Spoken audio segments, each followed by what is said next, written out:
When I noticed my electric bill gone up, I started asking my neighbors, is your bill also going up? And they had no idea that this was happening. If you live in any of these states, your electric bill is higher this summer. It's not because of anything you did. You're paying more because the world's biggest tech companies are building so many data centers. I do guess that a lot of the world gets covered in data centers over time, but I don't know, because maybe we put them in space. Is this something where we are committed to building out data centers across our 60 regions? We're absolutely going to. Big tech's quest for artificial intelligence is creating a tidal wave of new costs that are about to hit all of us, even if you live nowhere near a data center. The big problem is that we're all subsidizing the wealthiest corporations in the world in their pursuit of artificial intelligence. Americans' utility bills are rising while big tech's profits are going through the roof. We traveled into data center country and found a hidden wealth transfer. Everyday people covering the power costs of the data center build-out. Companies like Amazon and Meta striking secret deals with utilities. It's all proprietary, it's all behind non-disclosure agreements and blacked out documents. And lobbying for a system that leaves all of us footing their bill, unless we do something about it. So I've always paid attention to my electric bill, mainly for environmental friendly reasons. I wanted to make sure I'm not using too much light, and what room am I using the most light. Cassandra Linez lives in northern New Jersey. In July, she got an electric bill that caught her attention. The thing I noticed right away was, compared to the same time last year, my bill has gone up, but also I noticed my usage went down. I started to pay attention to this box area where it describes your supply charges, and I noticed a $29 increase on my bill. To me, honestly, it felt almost like a slap in the face to use less energy and then get charged more for it. A lot of folks sometimes work 2 to 3 jobs to be able to pay their bills and don't take the time or have the time and luxury to even look down at their bill. I sat down with a neighbor and I asked her about her electric bill, if it's gone up. And she was like, well, where would I check that? And she brought it out and I checked and her bill looks the same as mine. It's also gone up in the supply section. I wanted to understand why Cassandra and her neighbors are suddenly paying so much more for electricity every month. To figure that out, I ended up having to travel 300 miles south. This is like the Wall Street of the data center industry. Julie Bolthouse researches the dramatic growth of an area of Northern Virginia known as Data Center Alley. So there's already over 200 data centers that are built or approved in Loudoun County. We have the largest data center market in the world by far. And so there's a race to ensure that these companies have enough space to grow out what they hope to be the future of AI. The demand is just off the charts. We're the biggest owner, the biggest developer of data centers, and our pipeline right now is up 25% year on year. Between 2021 and 2024, the number of data centers nationwide nearly doubled. And that's because companies like Amazon, Meta, Microsoft, and Google have decided to invest billions on technology that requires an enormous amount of computing power. What does it take to win? For AI, that means you've got to have the most powerful training compute. Training compute is kind of like the engine. There's horsepower of the engine. We are basically all in on this. We're building multiple multi-gigawatt data centers. As the tech industry is currently conceiving of artificial intelligence, it just requires a massive amount of energy-intensive, power-hungry computer chips. Ari Pesco wrote a recent report about how data centers are affecting energy markets.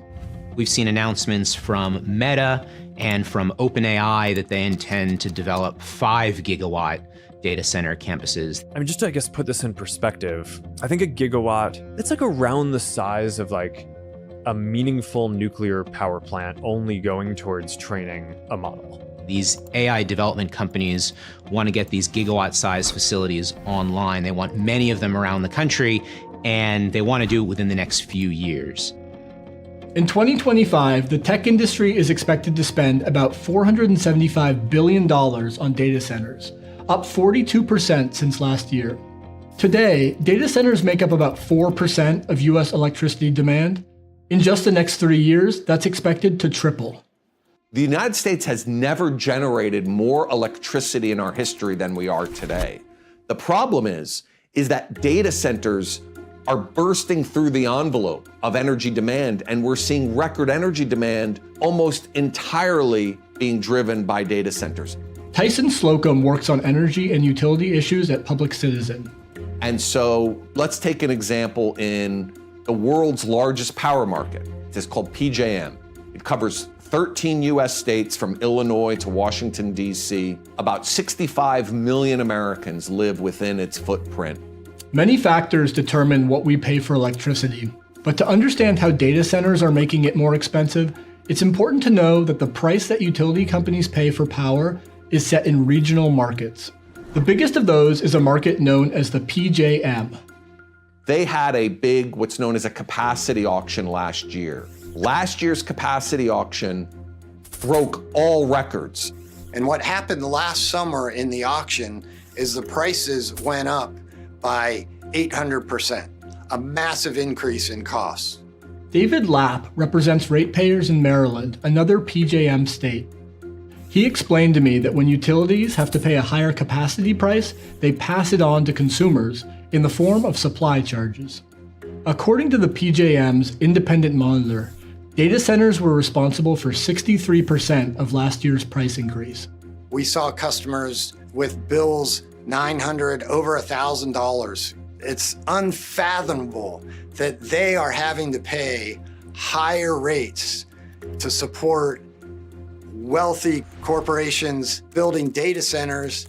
And it's not just PJM. We're seeing this happen across the country. We're seeing data center loads from coast to coast. It's affecting every energy market. One way to start addressing this supply and demand problem would be to bring new power supply to the grid. But then the big question is, who's going to pay for that new infrastructure? The way the system currently works, we all pay for it.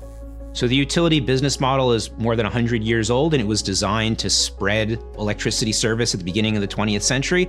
The basic idea is that utility builds something and you socialize the costs to all of the ratepayers that have no choice but to take that utility's service.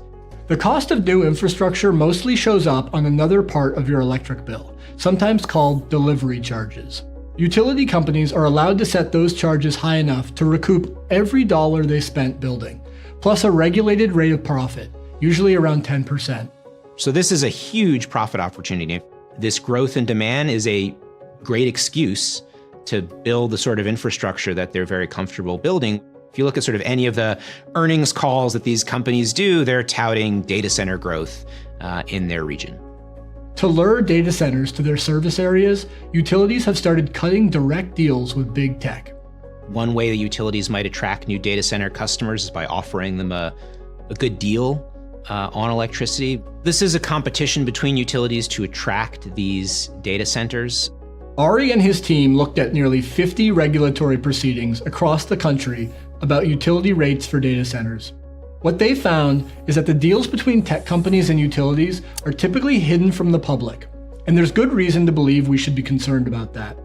The concern with these deals is that the data center may be underpaying, that it's not covering the cost that the utility is incurring to provide service to that data center. And there's going to be a shortfall for the utility, and it's going to look to the rest of us, to ordinary ratepayers, to make up that difference. And so our rates will go up in order to finance a sweetheart deal for a data center. One recent example is happening right now in Louisiana with a data center being developed by Meta. Last year, a utility company in Louisiana proposed to spend $3 billion on a new power plant to meet electricity demand from a Meta data center. The full terms of its deal with Meta are secret, but redacted regulatory filings have revealed that the public is on the hook for Meta's power plant. Meta has signed a 15-year deal, and it only obligates them to pay for about half of that $3 to $4 billion of infrastructure, which means that there's a big risk that everyone else in Louisiana will get stuck with the rest of that bill. I believe deeply in building personal superintelligence for everyone. And at Meta, we have the resources to build the massive infrastructure required and the ability to deliver new technology to billions of people. Meta saw an opportunity to negotiate a massive data center deal without the public having any input. And to this day, there is still massive amounts of detail about that Meta AI complex that the people of Louisiana have no information about. In Virginia, the utility company Dominion Energy has proposed to build 6 new power plants to meet data center demand, the first at a cost of $4.5 billion. According to one estimate, only 30% of that will be paid for by the customer class that includes data centers. At Dominion Energy, we know power is personal. Residential customers will pay about half the cost, despite the fact that residential demand for electricity has flatlined.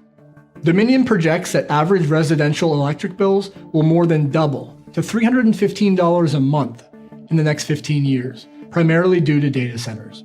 We should not be having to pay the bill for the infrastructure that is supporting private companies that are making a ton of money off of this infrastructure. They're not building AI just because it's fun to build AI. They're building AI because it's making them money. The right way to do it is to make sure that the data centers pay for every penny of this infrastructure. In Maryland this year, ratepayers and advocates came together to try to address this problem and passed a state bill that creates a new customer class for data centers. So what this legislation does, and it's an important step forward, is it says these data centers don't fit within any of those customer classes, and we need a new customer class for large loads. Once you have a ratepayer class, then you can actually specifically charge that class for infrastructure that's being built for them, and you can isolate them from other ratepayers. Isolating these data centers is an important first step, and a number of states are taking that step. The Oregon legislature also passed a law this spring that isolates data centers from other ratepayers.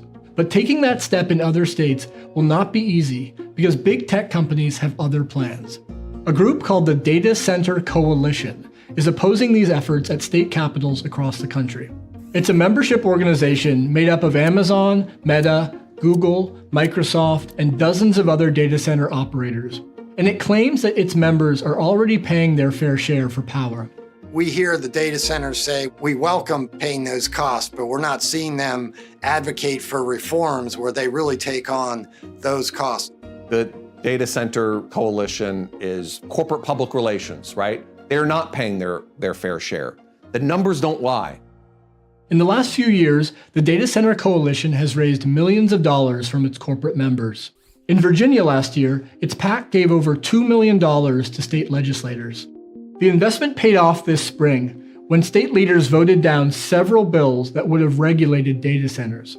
Big tech is literally the wealthiest, most profitable industry in the world. They have the capacity to pull out their pocketbooks and cover their costs associated with this data center expansion. Instead, the American people and small businesses that aren't data centers are covering their costs. In the next 15 years, data centers are expected to add an additional $160 billion to grid costs in the US. If policymakers fail to change anything, by one estimate, electricity rates for average households will spike by as much as 70%.